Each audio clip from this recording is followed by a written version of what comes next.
Shalom Adonai.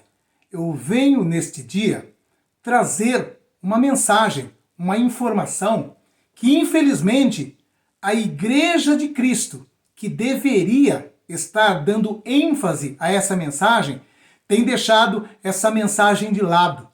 Nos grandes templos hoje, nos grandes ministérios, nas igrejas que têm programa de televisão, que têm alcance mundial, essas igrejas já não pregam mais sobre a principal esperança para a Igreja de Cristo na face da terra. Elas já não pregam mais sobre a principal meta de todo cristão. E essa principal meta de todo cristão é um dia se encontrar com Jesus. É um dia ser como Jesus é. Mesmo porque a mensagem principal do Evangelho é que Jesus, ele veio a este mundo, morreu por nossos pecados, ressuscitou no terceiro dia, esteve depois em Jerusalém por um espaço de 40 dias. Nesses 40 dias foi visto por mais de 500 pessoas e na sua última mensagem ele deixou bem claro que voltaria. Ele deixou bem claro que um dia nós nos encontraríamos. E esta a esperança da igreja, a volta de Jesus Cristo. E as igrejas grandes que têm alcance na mídia não pregam sobre isso. As igrejas hoje estão preocupadas em massagear o ego das pessoas. Os pastores e profetas estão sendo tirados dos altares. No lugar dos pastores, no lugar dos profetas, estão entrando os coachings. Os coaches sempre com uma mensagem motivacional, dando um up na sua autoestima, dizendo que você é o cara, dizendo que você pode, dizendo que você vai chegar lá, dizendo que você vai ser patrão, dizendo que você vai deixar de ser pobre, dizendo que você vai para a mansão. Só prega as coisas dessa terra, massageia o ego e já não se fala mais de santificação, de se encher do Espírito Santo, de se preparar para encontrar com os senhores nos ares. Já não se fala mais que estamos vivendo os últimos momentos nesta terra, que não devemos esperar mais nada deste mundo. Não falam mais que devemos estar entrando num processo de alcançar um maior número de pessoas e anunciar para essas pessoas que Jesus está voltando. Pelo contrário, estão até mesmo tirando da teologia cristã o arrebatamento da igreja. Sim, eles dizem que isso é conto de carochinha, é distorção teológica e que não haverá esse arrebatamento da igreja. Outros dizem que não haverá um período de grande tribulação. Outros dizem que não haverá o milênio. Outros dizem até que não haverá o juízo final. Mas está tudo isso registrado na Bíblia. E nós, como igreja, devemos nos atentar em especial para as promessas direcionadas para nós como igreja, porque dentro da palavra de Deus existem mensagens que são específicas para Israel, existem outras mensagens que são específicas para gentil, e existem as mensagens que são específicas para a igreja. E para a igreja, ela não fala diretamente da volta de Jesus Cristo, mas para a igreja fala do arrebatamento. A igreja não espera Jesus nessa terra. A igreja vai se encontrar com Jesus dos ares. Esta é a realidade. Quem espera Jesus ou o Messias nessa terra é Israel. Nós, como igreja, não estamos inseridos nessa promessa. Pelo contrário, nesse momento, nesse instante, nós também voltaremos com Jesus. Nós estaremos fazendo parte do exército celestial, vindo em socorro a Israel, que está sitiado pelo anticristo, o falso profeta e todo o seu exército. Para a igreja, a promessa é outra, totalmente diferente. E as igrejas não têm pregado isso. As igrejas não têm anunciado esta realidade. E eu quero trazer para você a informação do Evangelho, a qual a igreja tem que ter como prioridade, e esta é a esperança da igreja. Inclusive quero fazer aqui uma analogia de como a mídia mundial vai divulgar este dia, porque neste dia, de fato, vão sumir milhões e milhões de pessoas em todos os cantos do mundo. Você já parou para imaginar, nesse exato momento, quantos milhões de pessoas ao redor do mundo estão dirigindo um carro? Então, nesse dia do arrebatamento, no meio desses milhões de pessoas que vão estar dirigindo o carro, milhões vão desaparecer. Esses carros ficarão desgovernados. Nesse dia do arrebatamento também, milhões de pilotos estarão com as suas aeronaves fazendo viagens, estão ali transportando cargas. Muitos desses pilotos também vão sumir, vão desaparecer. Esses aviões vão ficar sem pilotos. Naquele grande dia, ao redor do mundo, milhões de maquinistas estarão dirigindo ali uma locomotiva, um trem, e muitos desses também vão sumir, vão desaparecer. E esses carros, esses trens, essas máquinas estarão desgovernados naquele grande dia também. Ao redor do mundo, milhões de médicos talvez estarão fazendo um procedimento cirúrgico e no meio da cirurgia, muitos desses médicos vão sumir, vão desaparecer. Naquele momento também, muitos dos pacientes que podem estar numa mesa cirúrgica também vão desaparecer. Vão desaparecer pessoas em todos os cantos do mundo. Vão sumir pessoas misteriosamente à vista de todos. Sem contar que neste momento, em muitos lugares, pode ser dia em um lugar, pode ser noite em outro. Muitas pessoas vão acordar, vão procurar o seu cônjuge na cama e não vão encontrar. Talvez vão correr para o quarto da sua criança, olhar no bercinho e também não vão encontrar a sua criança ali no bercinho. Para os que conhecem o Evangelho, vai bater o desespero nesse dia. Para os que conhecem o Evangelho, será um dia de pranto, será um dia de ranger de dente, será um dia de dor, de vergonha, por não ter dado ouvido ao Evangelho. Naquele grande dia, muitos vão estar correndo de um lado para o outro, muitos vão estar desesperados e arrependidos por não ter dado ouvido à palavra de Deus. Agora eu estou imaginando qual será a justificativa dos cientistas para esse instante. Qual será a justificativa das mídias? Você já parou para imaginar como que a Rede Globo vai anunciar, ou em um Fantástico, ou em um jornal nacional, que em todos os cantos do mundo, milhões de pessoas sumiram misteriosamente, e a ciência não tem uma explicação? Porém, eu quero dizer uma coisa, a nova era, ela já tem até uma desculpa para esse momento, para esse instante.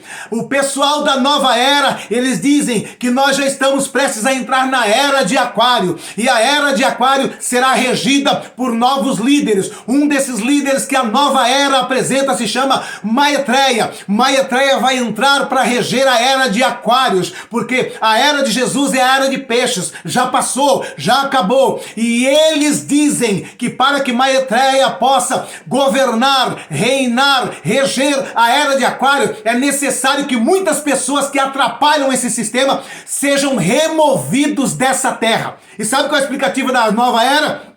Que todos esses milhões de pessoas que vão sumir, que desapareceram, eram pessoas que não estavam alinhadas, sintonizadas com o regimento, com a nova era, com o regimento e o governo de Maitreya. Por isso eles foram removidos daqui, foram retirados daqui. Já tem essa explicativa, mas a ciência também tentará trazer as suas explicações, a mídia trará as suas explicações, mas eu quero dar a explicação para você hoje, nesse instante, à luz da palavra de Deus. Entenda, esse texto é para a igreja, esse texto é para cristão, esse texto que eu vou ler não é para Israel, não é para gentil, é para a igreja de Cristo. 1 Tessalonicenses, capítulo 4, versículo 13 até o 18. Olha o que diz a palavra de Deus, preste atenção, isso já não se prega mais nas igrejas, as igrejas estão pregando a teologia da prosperidade. A igreja está trabalhando com os coaches que vai massagear o teu ego e te mandar para o inferno, mas nós estamos aqui para trazer uma mensagem de exortação dizendo, é tempo de se santificar, é tempo de fugir do pecado, é tempo de colocar a vida no altar, porque Jesus está voltando, é tempo de se encher do Espírito Santo, pois é a única coisa que me garantirá que quando a trombeta tocar, assim como esses milhões de pessoas, eu também vou sumir dessa terra, eu também vou desaparecer dessa terra. 1 Tessalonicenses capítulo 4, versículo 13 até o 18, diz assim a palavra de Deus para a igreja.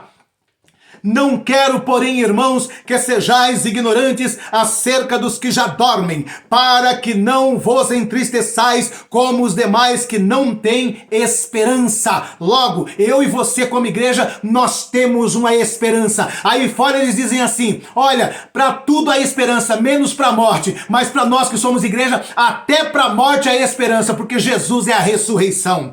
Versículo 14, porque se cremos que Jesus morreu e ressuscitou, assim também aos que em Jesus dorme, Deus os tornará a trazer com ele. Eu creio nessa promessa porque foi feita não por político, mas foi feita pelo próprio Jesus ressurreto. Esta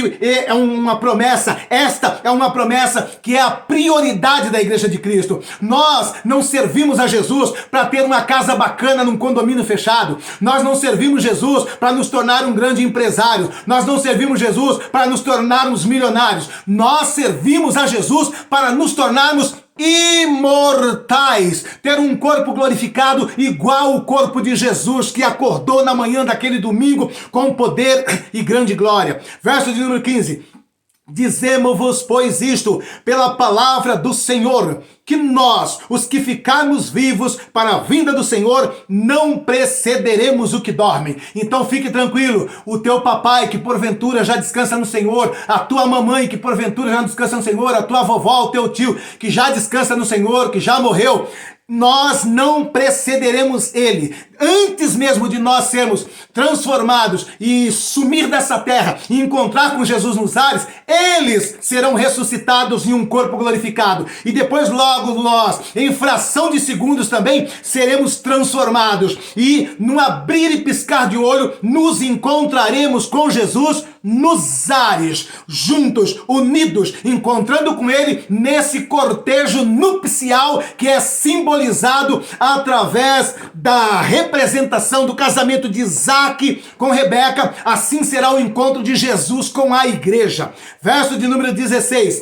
Porque o mesmo Senhor descerá do céu com alarido, e com voz de arcanjo, e com a trombeta de Deus, e os que morreram em Cristo ressuscitarão primeiro. Depois nós, o que ficarmos vivos, seremos arrebatados. Presta atenção, nós não vamos permanecer aqui nessa terra. Assim que a trombeta tocar, assim que ele sair da sua mansão celestial para nos encontrar nos ares, nós seremos arrebatados. O que é arrebatado? Arrancado com força, tirado com ímpeto, tirado de uma maneira vertiginosa, numa velocidade sobrenatural, numa fração de segundo, seremos retirados. Então ele não vai pisar nessa terra, nós seremos retirados daqui e nos encontraremos com ele. A Bíblia está sendo bem claro, nos ares, presta atenção, a igreja não encontra com Jesus no Monte das Oliveiras.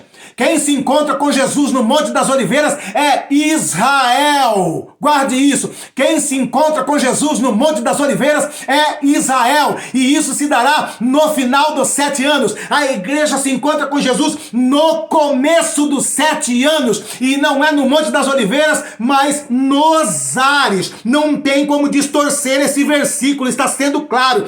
Encontrar o Senhor nos ares. Amém? E dessa forma, enquanto nós encontramos com ele nos ares e entraremos para as mansões celestiais para participar do tribunal de Cristo, onde seremos galardoados, onde receberemos vestes nupciais e posteriormente ao tribunal de Cristo nos assentaremos na grande mesa da boda do Cordeiro, e ali na mesa da boda do Cordeiro nós seremos servidos pelo próprio Cordeiro de Deus. O próprio Cordeiro de Deus vai nos servir naquele grande banquete. E enquanto isso aqui na terra, se dá os 2 períodos, a tribulação e a grande tribulação. Terminando os 7 anos aqui, também terminam os 2 períodos lá no céu. Olha só que interessante, aqui na terra 2 períodos, 3 anos e meio tribulação, 3 anos e meio, grande tribulação. Lá no céu também é a mesma coisa. A metade desse período, o tribunal de Cristo, e a outra parte, a boda do Cordeiro. Terminou a boda do Cordeiro lá, terminou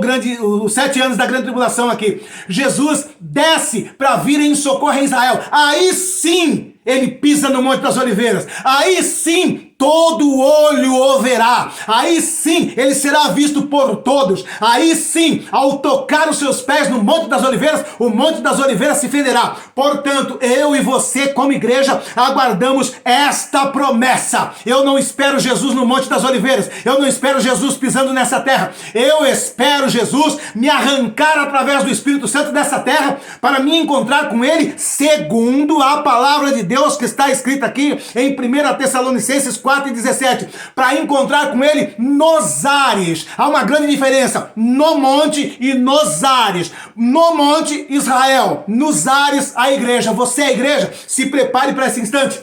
Se prepare para este momento. E eu quero dizer uma coisa, em nome de Jesus Cristo, preste atenção nesse detalhe. Os grandes pastores não querem falar mais disso. As grandes denominações não pegam mais isso. As grandes denominações estão falando da teologia da prosperidade. Estão falando do bem-estar nessa terra, do crescimento pessoal, profissional. E está se ficando de lado a exortação para a santificação. A palavra de Deus, desde aquela época, já nos exorta a termos como prioridade a santificação, sem a qual ninguém verá a Deus. E quando eu estou trazendo essa prédica, essa mensagem exortativa, que eu digo que é para a igreja, não estou me referindo à denominação. Denominação não tem nada a ver com a igreja. Denominação tem a ver com CNPJ. Quando eu falo igreja, não estou dizendo Assembleia de Deus, Quadrangular, Batista,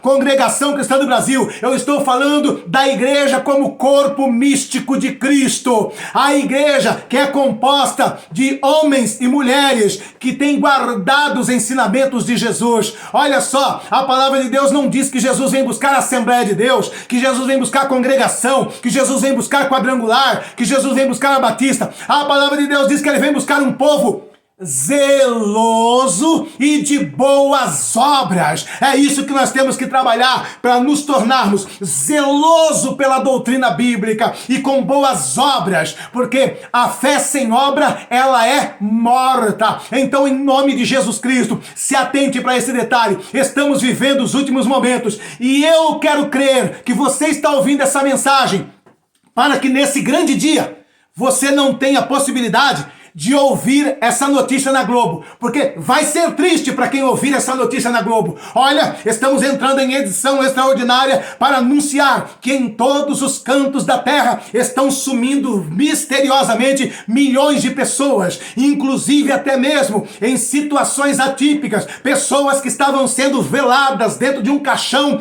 desapareceu de dentro do caixão misteriosamente. Mulheres que estavam ali trabalhando, ao chegar em casa, não encontrou mais seu esposo. Outras que estavam dormindo, acordou assustada, foi até o quarto, o seu bebê já não estava mais no berço. A palavra de Deus ainda alerta, estando duas no moinho, uma será tomada, a outra será deixada. Estando duas no campo, uma será tomada, a outra será deixada. A palavra de Deus ainda diz, eram 10 virgens, 5 prudentes, 5 loucas. 5 prudentes tinham azeite, se encontraram com o noivo. 5 loucas sem azeite, ficaram em desespero. Uma proporção de 50%. Curioso isso, né? Então, em nome de Jesus Cristo, vamos dar atenção a esse detalhe, a esse aspecto, a volta de Jesus Cristo, ao arrebatamento da igreja. Não a volta no final dos 7 anos, porque a volta no final dos 7 anos não é para a igreja, é para Israel.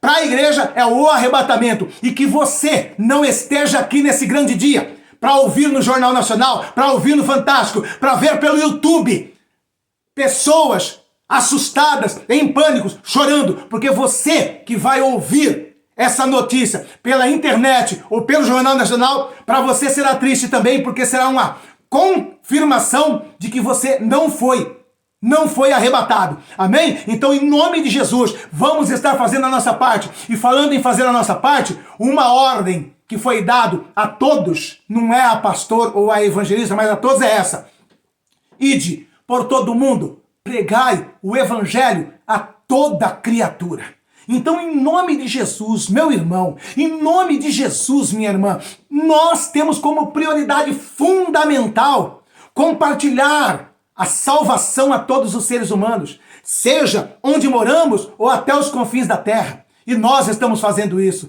E em nome de Jesus, irmãos, eu tenho pedido encarecidamente para todos vocês, eu tenho implorado para vocês. Moçambique está vivendo um período de guerra civil, um derramamento de sangue sem precedentes. E sabe o que ocorre? Em épocas normais, a miséria lá era algo terrível, algo vergonhoso. Imagine agora, nessa situação, nessa circunstância. Em nome de Jesus, meu querido, nos ajude a manter esse projeto ali em Moçambique. Aqui abaixo, aqui, ó, tem os dados necessários para você participar desse projeto missionário. E dessa maneira, você obedecer o ídolo de Jesus, indo pregar o evangelho lá em Moçambique. Olha que lindo. Graça e paz, pastor Josué e a todos os irmãos do Brasil. Meus irmãos, quero apresentar a vocês hoje. Estamos aqui hoje numa manhã de domingo. As crianças estão tomando aqui o chá com leite. Muitas das vezes temos feito apenas água quente e açúcar. Mas hoje fizemos aqui o chá com leite e colocamos também um pouco de café. Quero aqui louvar a Deus pela vida do pastor Josué do Brasil, que nos ajudou aqui a melhorar aqui a situação. Todas as vezes era apenas água quente, mas veja aqui, já temos aqui o leite que colocamos para todas as crianças. Hoje é o primeiro dia que conseguimos aí fazer chá com o leite, um café, E é uma bênção. Deus abençoe o pastor Josué e a todos os irmãos, em nome de Jesus. Amém? Isso é mantido por nós, a minha contribuição com a sua contribuição. É um trabalho social, mas que tem um caráter espiritual, porque todas essas crianças são evangelizadas e através do trabalho social alcançamos os pais dessas crianças. E para a honra e glória do nome de Jesus, é um trabalho que mantém centenas de crianças. Não é apenas com um leite e um pão e um café, mas também com roupas, com calçado. Construímos até algumas casinhas pequenas, de 1 cômodo, de 2 cômodos, para muitas famílias que moram em cabanas de palha. Vocês já viram o vídeo, já mostrei para vocês aqui. Em nome de Jesus, é um trabalho sério, transparente. Conheço o pastor Gabriel, esteve aqui em casa, é um homem de Deus, tem um trabalho maravilhoso ali. E nós optamos por fazer essa parceria com o pastor Gabriel, fazendo com que você também, dessa maneira, possa ir até os confins da terra, evangelizando. Em nome de Jesus, aqui abaixo, aqui na descrição desse vídeo, tem todos os dados necessários. Deixa a sua oferta, a sua contribuição. Eu tenho lutado com todas as minhas forças, porque eu não consigo imaginar que por conta da nossa negligência essas crianças tenham que voltar a tomar água quente com açúcar. Vamos fazer o nosso esforço para que essas crianças continuem tendo um cafezinho digno, com leite e com um pãozinho, para que elas não precisam comer rato, o shima.